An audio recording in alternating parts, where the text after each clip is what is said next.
This isn't gonna work well. It's fun. Hey, welcome to Dirt Guy Drive Time, and what is shaping up to be the third part in a trilogy that I've established about racism. When I made my video Friday about racism, I didn't know I was going to do 3 of these, and I certainly didn't know that I was going to do one yesterday, where I went on a kind of a rant on the deal, but I thought it was pretty powerful after watching with my wife. You know, when I make these videos, oftentimes I don't even know what I'm going to say, and so I've got to watch it. What did I say? And sometimes I regret it, meaning what a dumbass, that kind of thing. Sometimes I regret it because, as I've told you, I am pretty much in my own head all the time. And so when I make provocative statements like I did yesterday, there's an expectation that I'm going to follow through with them. And while I have every intention of doing it, there's that part of me that says, I don't have time for this. I just want to do my thing, whatever. But clearly, that's not the path that's been selected for me. So we felt so strongly about that video yesterday that in addition to putting it here on Dirt Guy Drive Time, I put it over on my other channel, or one of my other channels called The Vibe, which is my church channel, because I thought it had serious spiritual connotations for the Christian church specifically, but for the church. And we won't go into that in great detail here, but felt very strongly about it. And you know, my wife and I, from that video, continued our discussion about what can we do about this deal. And I think she and I have come to a conclusion on at least how we want to try to proceed, even if it's misguided, even if it's not the right thing. I just can't not do stuff. I can't just sit here and just watch it happen. And I'm not going to go riot. I'm not going to go burn shit to the ground.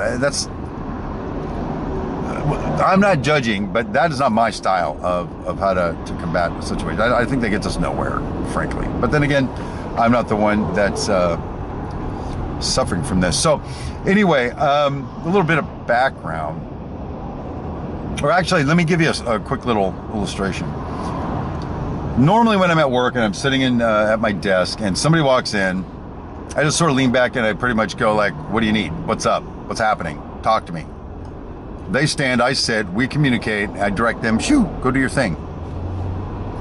And today I was sitting at my desk and a black man from the gas company came walking in to my office. He was there to mark out a gas line just to make sure we didn't hit it when we were doing some dirt work. And I stood up and walked over to him and had a conversation with him about it.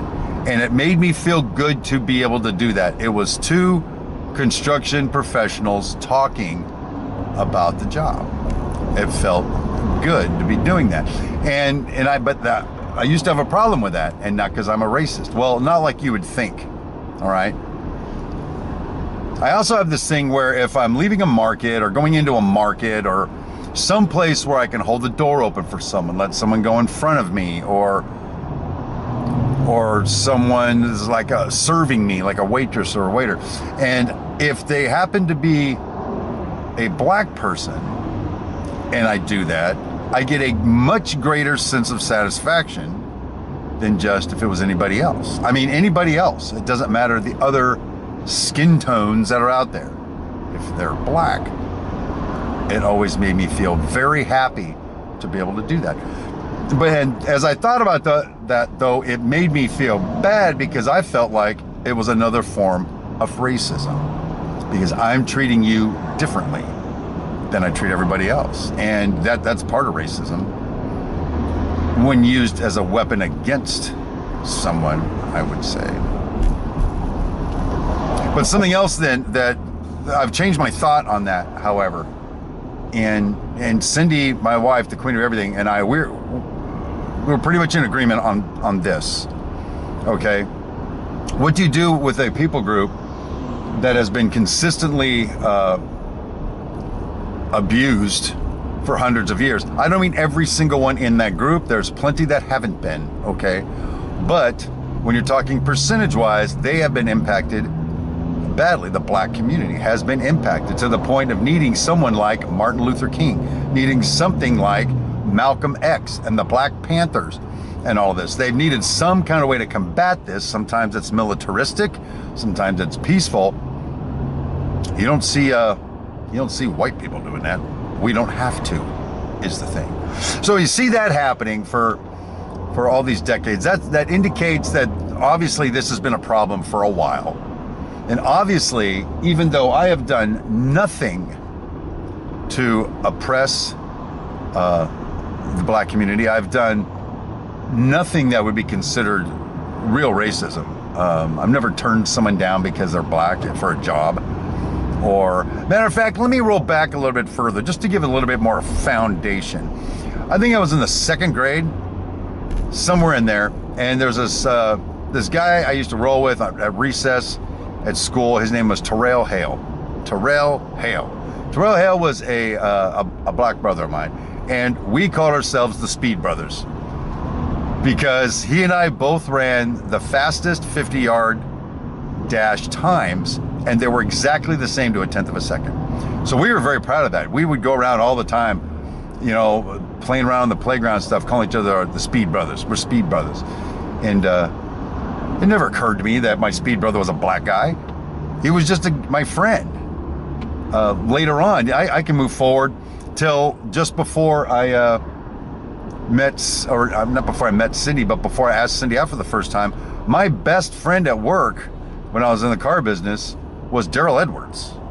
Daryl Edwards was a black man, and we used to, some kinds of way that led to some joking between the two of us on, you know, because he was a Christian, I was a Christian. It's like we have the different mama but the same baby daddy, we used to say, and we would crack each other up so much. He said to me, I was talking about how much I dug Cindy, but I was afraid to ask her out. He's like, just ask that girl out. What's wrong with you, boy? Like that. It was hysterical.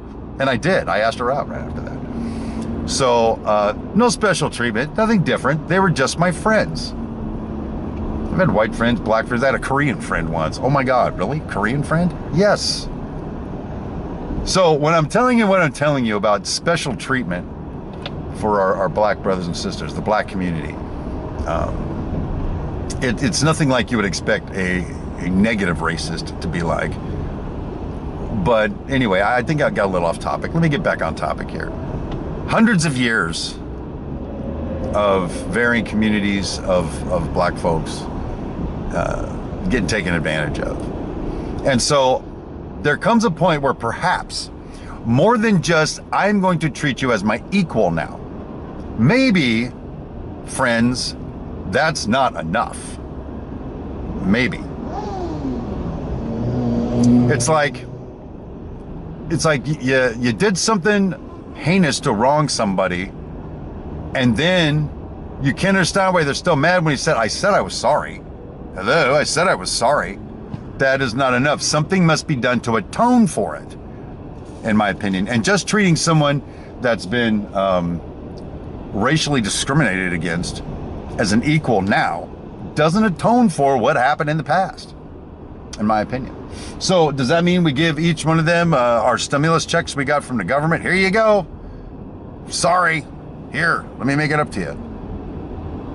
Maybe that's the phrase. Let me make it up to you some kind of way. Even though I did you no wrong.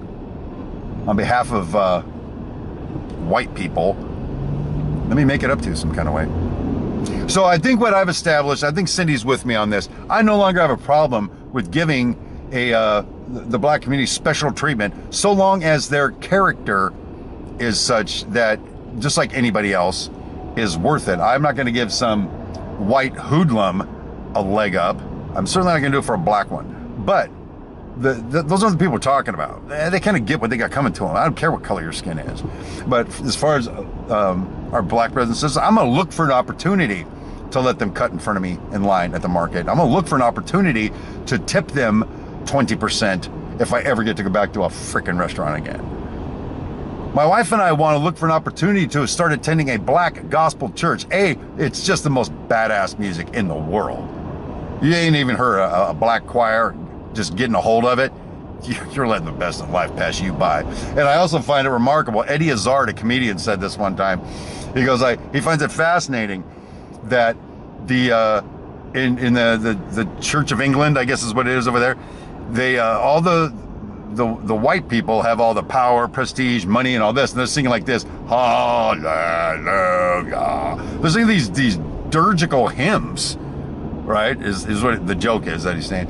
And he goes, then you go to a black church with a black gospel choir, and they're the oppressed, they're the poor, they're the downtrodden, they're the ones getting the shit kicked out of them, and they've got the most celebrational music you can possibly get a hold of.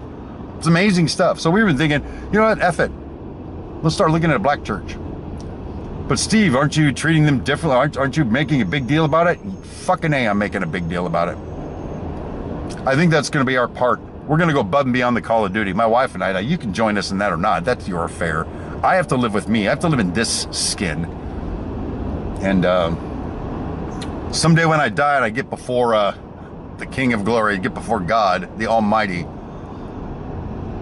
I want him to give me a favorable report for how I treated my fellow man. Not just do what's required to get by. Well, I treated everybody okay.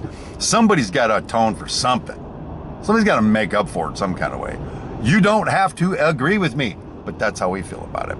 So there you go. That's about, I think, the end of my trilogy on racism. Started with how racism sucks. Then I took you through how just pissed off I am that we're even in this place, and now some kind of a conclusion, at least for me. So, you know, I promise you, we're not going to talk about this kind of stuff all the time on this channel. It is a vlog. We talk about what's going on in my head. This is significant. It would just be ridiculous to follow up yesterday's video with a video today.